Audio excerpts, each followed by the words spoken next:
গতকাল রাত্রেই মধ্যরাত্রি থেকে আমাদের এই জয়েন্ট অপারেশন হয়েছে। এটা দুধপুকুর কলমছড়া থানার অন্তর্গত, যেখানে 14 NBSF আমাদের আগরতলা জিআরপি এবং যে লোকাল পিএস আছে কলমছড়া পিএস মিলে আমরা করি। অ্যাকচুয়ালি উনি যিনি, ওনার নাম হলো শরীফ মিয়া, বাবার নাম বাদশা মিয়া। এটা দুধপুকুর মসজিদের পাশে ওনার বাড়ি, কলমছড়া থানার অন্তর্গত।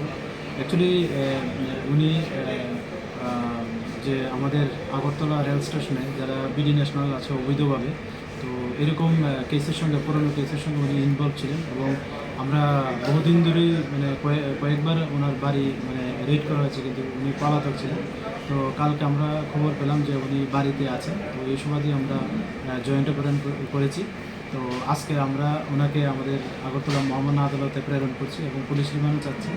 এবং ওনার কাছ থেকে এখন পর্যন্ত আমরা কিছু তথ্য পেয়েছি, কিছু নামও পেয়েছি। তো এগুলি আমরা আমাদের যে বিএসএফের যে গোয়েন্দা দপ্তর আছে, প্লাস আমাদের যে সিস্টার এজেন্সি আছে, আমরা ওনাদেরকেও এটা শেয়ার করেছি। তো আমরা এটা ভেরিফাই করছি, দেখছি, এবং পুলিশ ইন্টারোগেশনে আমরা যে রিমান্ড চাচ্ছি, আশা করি রিমান্ড পাবো এবং ওখানে আরও জিজ্ঞাসাবাদ করা হবে।